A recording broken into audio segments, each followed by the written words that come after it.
Hello everyone, and thank you for registering in the Easy Watercolor Flowers Step-by-Step workshop. My name is Bogdan Konikowski, and I'm artist painter and president of Artisa Society of the Art in Edmonton, of course, Alberta. I have a privilege to teach you how to paint flowers to capture their essence rather than details. For your convenience, in addition to this instructional step-by-step video, I have provided you with a complementary PowerPoint presentation. And thank you to my wife, Izabela Orzelski, an artist painter, for assisting me with the production of this video. Now, let's start our creative adventure.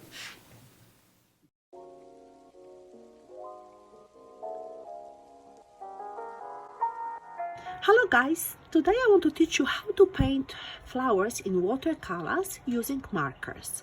For that purpose we will be using watercolor paper, masking tape just to make the nice borders around the paper, watercolor paints of course, and some markers plus the brushes instead of the regular one or the heavy one. This is of course up to you. In terms of the colors, you can use any color that you want.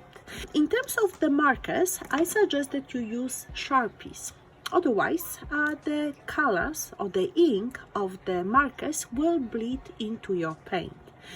In terms of the width of the markers, I suggest that you use the smaller ones, ultra fine, like this one. So let us start with the sketch part.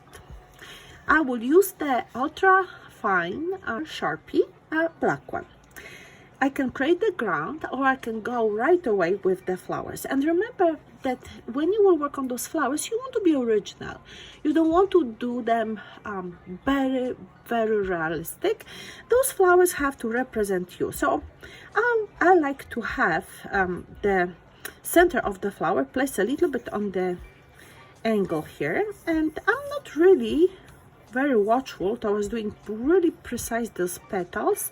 What I will pay attention here, if I want to present those flowers being on the angle, I definitely will have the petals a little bit bigger on the right side than on the left one, but it is of course up to you.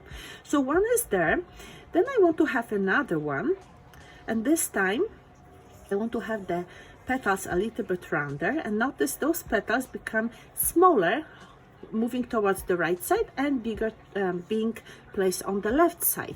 I do like tulips, so for me a nice tulip would be a good addition to my painting / drawing.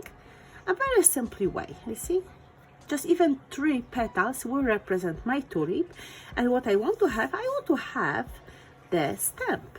So my stamp will come here, of the other one maybe over there, overlapping, and the other one will go here. I don't need to be precise.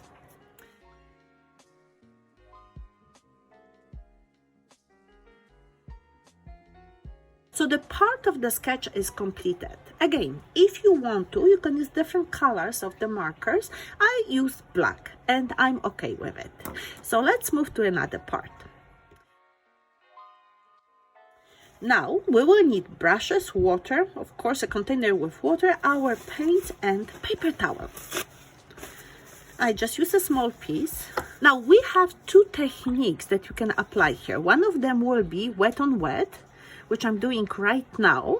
That means that I'm watering the surface of my paper and then I will apply paint that is of course wet, which is called then wet on wet. If I want to be more precise, I will apply paint that is wet on the dry surface of the paper.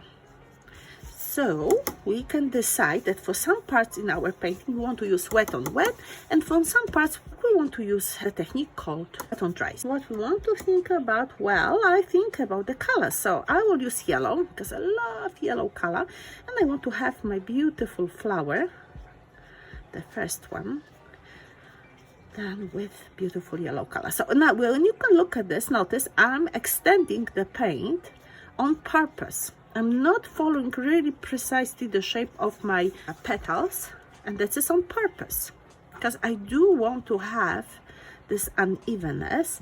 I'm also adjusting the tone of my yellow. You can notice this is a little bit darker in the center. That means that I use less water and more of the dapped paint. That's good. Then I will apply, let's see, red. And this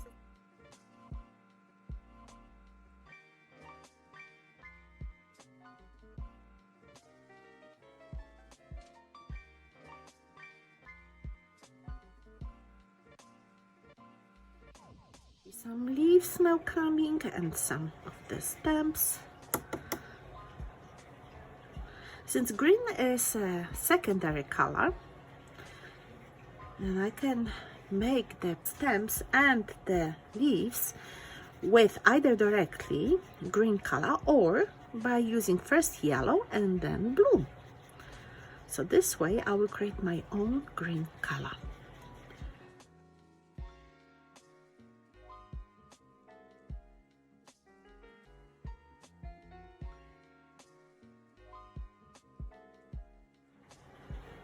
You can have some of the colors applied next to the orange, especially the blue will work so well because those colors are complementary pair of colors. That means that they help each other shine.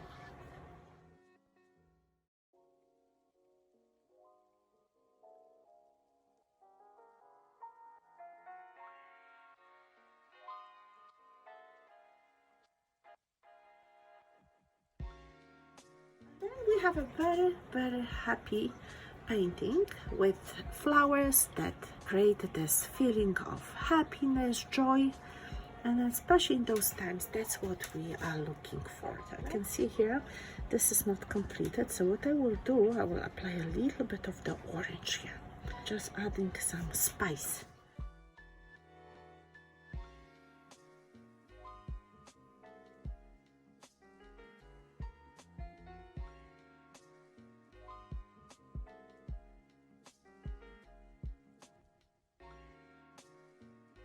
Perfect. So we have to wait until the painting will be dry, and then it's time to remove the masking tape. The paint is not exactly dry, but I'm very impatient. See how nice the frames look like? Whoa! Let's move the paint on the side. Be careful with removing the tape, and see that's what has happened. It bleeded a little bit. So you have to, when you apply the masking tape, make sure that you really push it so that there's no space left. Just the masking tape nicely attached to the surface of the paper. Voila, that's our painting. You see, it's happy, and that's what you want to see. You want to see happy colors. Make sure that you use the complementary pair of colors, like for example this orange with the blue. We have here beautiful yellow color next to the purple, and so on. Thank you.